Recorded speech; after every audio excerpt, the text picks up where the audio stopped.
Minder mulu kapan suksesnya? Modal awal cuma 200.000, nekat coba produksi sendiri dari rumah. Omsetnya pernah tembus 400 juta per bulan. Buset, kok bisa? Penasaran kan? Langsung aja tonton videonya dari awal sampai akhir ya guys. Pertama, ayamnya direbus dulu selama 2,5 jam tanpa bumbu apapun, cuma pakai air aja. Setelah empuk, dagingnya disuir-suir tipis. Nah, dari situ kita pisahin tulang, kulit, sama lemaknya secara manual sampai benar-benar nggak ada. Tenang, tangannya bersih guys, aman. Sempat bekerja jadi ojek online selama 3 tahun sebelum merintis. Owner juga pernah punya usaha kerajinan kulit, tapi karena pandemi, usaha tersebut ditutup total. Saat itu, beliau belajar dari saudara yang punya usaha abon dan coba bikin dengan modal 200.000. Nah, setelah urusan daging beres, lanjut ke kacang polong. Setiap hari owner merebus sekitar 18 kilo kacang. Rebusnya selama 2 jam. Kacang ini fungsinya buat campuran, biar abon jadi lebih banyak dan empuk. Jadi enggak cuma daging semua. Selain itu, warnanya juga bagus, kuning bersih, jadi bikin abon kelihatan lebih menarik. Alhamdulillah, hasil abon pertama owner cukup enak. Jadi beliau langsung mencoba berjualan lewat Facebook dan Instagram. Ternyata dapat respon bagus, mulai dari ibu rumah tangga, penjual nasi kuning, roti bakar, sampai koperasi dan pabrik roti pun ikut pesan. Setelah perebusan, kacang digiling selama 3 kali sampai halus dengan mesin khusus, supaya bisa menyatu pada daging dengan mudah. Mesin penggiling ini bukan beli jadi ya, tapi dirakit sendiri. Dari yang awalnya mesin penggiling daging, owner modifikasi sedemikian rupa buat giling kacang. Dulu produksi 2,5 kilo abon untuk 2 hari. Lama-lama permintaan naik, produk makin dikenal, apalagi waktu ada program bansos. Sekarang produksi rata-rata 1 kuintal per hari dan bisa tembus sampai 3 kuintal kalau ramai. Lanjut buat bumbunya. Bawang merah dan bawang putih di blender sampai halus. Terus daging ayam yang sudah disuir dan kacang polong yang udah digiling ditimbang sesuai takaran. 2,5 kilo untuk daging ayam dan 3 kilo kacang polong. Awalnya omset yang didapat owner sebulan cuma dapat 1 digit. Alhamdulillah sekarang beliau bisa dapat 150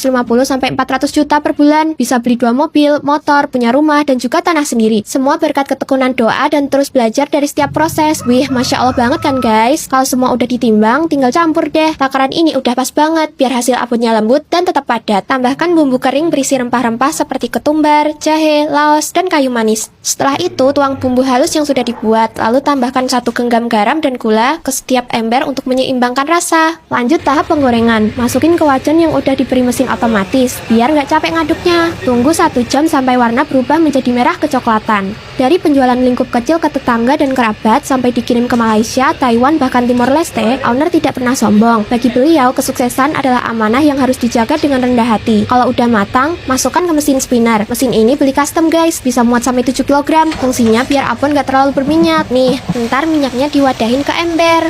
Abon yang udah kering tinggal diangkat terus di packing deh. Manis? Iya. Gurih? Iya. Enak? Iya. Cocok buat dimakan bareng nasi. Expirednya sampai 6 bulan loh. Yuk cobain, tersedia berbagai varian. Yang mau pesen bisa hubungi di